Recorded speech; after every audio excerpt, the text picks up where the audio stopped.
Bonjour les divines, j'espère que vous allez bien. Bienvenue dans ce live, bienvenue dans cette vidéo. Je suis ravie de vous retrouver. J'avais envie de vous parler aujourd'hui du consentement, en fait, de l'idée du consentement. Je me rends compte que beaucoup de femmes, et j'en fais partie, se laissent souvent aller vers des choses alors qui nous sont imposées en fait, où il n'y a pas la demande de notre propre consentement. C'est-à-dire que nous-mêmes, on ne se rend même pas compte qu'on ne nous demande même pas notre consentement. Et ça, c'est vraiment lié à notre éducation, mais lié aussi à tout ce qui s'est passé auparavant au niveau de nos mères, de nos grands-mères, donc de notre lignée maternelle et notre lignée de femmes, tout simplement, où avant, la femme était donc sous l'autorité du père ou l'autorité du mari.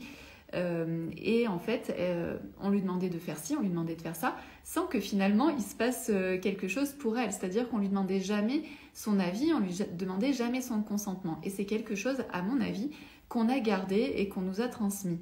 Et aujourd'hui, on essaye de se dépatouiller de ce truc-là, sauf que souvent on ne s'aperçoit même pas en fait qu'on nous impose des choses, qu'on ne nous a même pas demandé notre avis.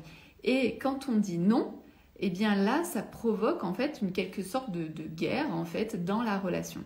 Moi, je vais vous expliquer ce qui s'est passé, ce que j'ai vécu, et je l'ai vécu plein de fois, et notamment dans mon ancien couple, chose que j'ai pu prendre conscience grâce à cet ancien couple, où je me suis rendu compte que il se passait des choses sans mon consentement. Ou en tout cas, j'acceptais finalement que mon consentement ne soit pas pris en compte, qu'on ne demande pas mon avis. Et ça, c'est ressorti, on en a parlé il n'y a pas très longtemps avec Sweet Sweet, où par exemple, il y avait mon ancien compagnon qui voulait absolument aller dans un séminaire à Ibiza, etc. pendant 4 jours. C'était un séminaire qui ne me donnait absolument pas envie d'y aller, j'avais pas du tout, ça me motivait pas du tout. Donc je lui avais dit, ben écoute, toi vas-y tout seul, moi j'ai pas du tout envie d'y aller, ça m'attire, mais alors pas du tout.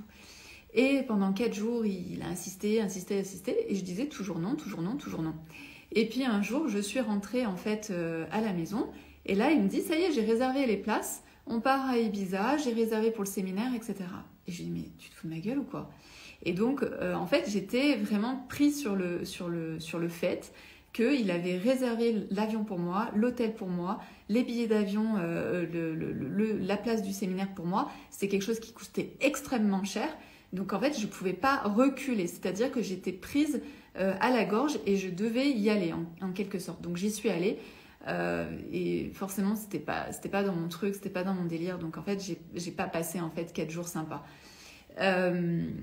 Et donc ça a été vraiment un des plus grosses alertes que j'ai eues, et pourtant j'étais avec cette personne depuis très longtemps et je me suis aperçue qu'il avait fait ce genre de choses plusieurs fois, mais je m'en rendais même pas compte, c'est-à-dire que je lui disais non, mais en fait il insistait et en fait il prenait pas en compte mon avis et il faisait les choses et il me mettait devant le fait accompli.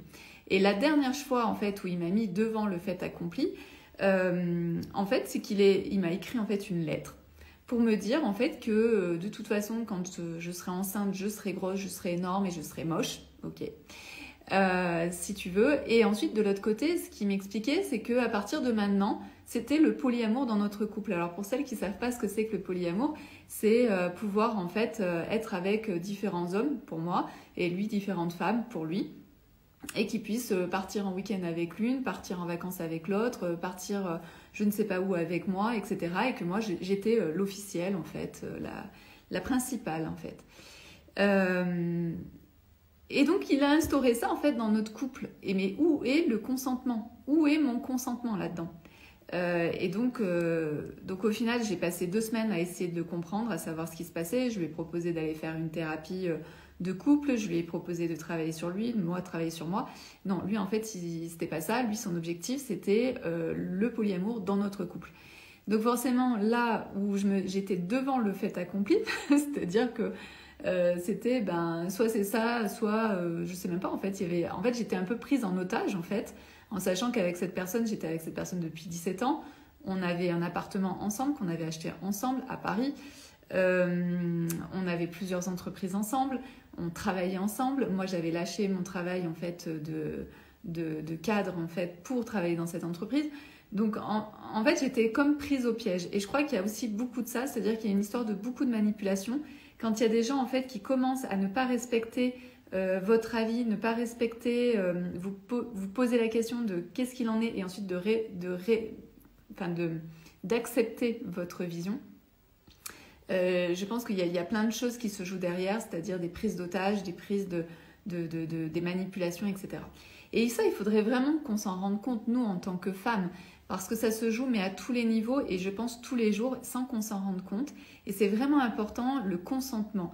C'est-à-dire qu'à partir du moment où on ne vous demande pas votre avis et qu'on fait quelque chose qui est opposé à vos valeurs, à ce que vous souhaitez, etc., ici, il y a une prise d'otage et il y a un non-respect de votre choix, de qui vous êtes, etc. Et c'est vraiment des gens à fuir. Donc forcément, moi, quand il m'a imposé, parce que finalement c'était ça, c'était imposé le polyamour, je suis partie. Lui, il n'a pas compris en fait pourquoi j'étais partie. Mais c'est pas grave.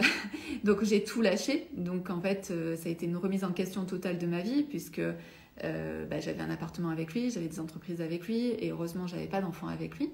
Mais c'est vraiment important à un moment donné de dire stop et que on puisse casser en fait cette chaîne du non-respect de notre consentement, que notre consentement ne soit pas entendu.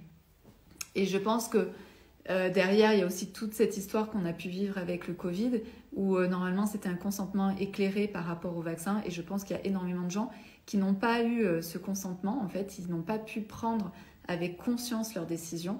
Donc ça remet en fait beaucoup de choses en fait dans notre société, dans notre vie, et effectivement il faut à un moment donné pouvoir poser ou mettre les points sur les i en disant bah stop, ça c'est pas bon pour moi et je suis pas d'accord avec ça, et je suis capable de partir de la relation, je suis capable de partir de la situation si ça ne me convient pas et si mon avis n'est pas pris en compte, si finalement qui je suis n'est pas pris en compte. Voilà ce que j'avais envie de vous partager aujourd'hui. J'en perds même ma voix tellement je crois que c'est des choses qui ne se disent pas et où il y a une sorte de voile en fait.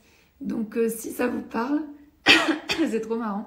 Si ça vous parle, n'hésitez pas à laisser un commentaire, à liker, à partager cette vidéo. Je pense que c'est vraiment important qu'aujourd'hui les femmes prennent conscience du consentement et que tout ce qui leur est demandé soit consenti. Coucou Steph, si ça te parle, n'hésitez pas à laisser un commentaire, à liker, ou si vous n'êtes pas d'accord aussi, si vous avez aussi envie de partager vos histoires, la dernière chose où en fait il n'y a pas eu votre consentement, où on vous a imposé quelque chose, n'hésitez pas à le noter et à le partager. À très vite, je sais que ça peut aider en fait énormément de monde si on commence à parler. Au revoir.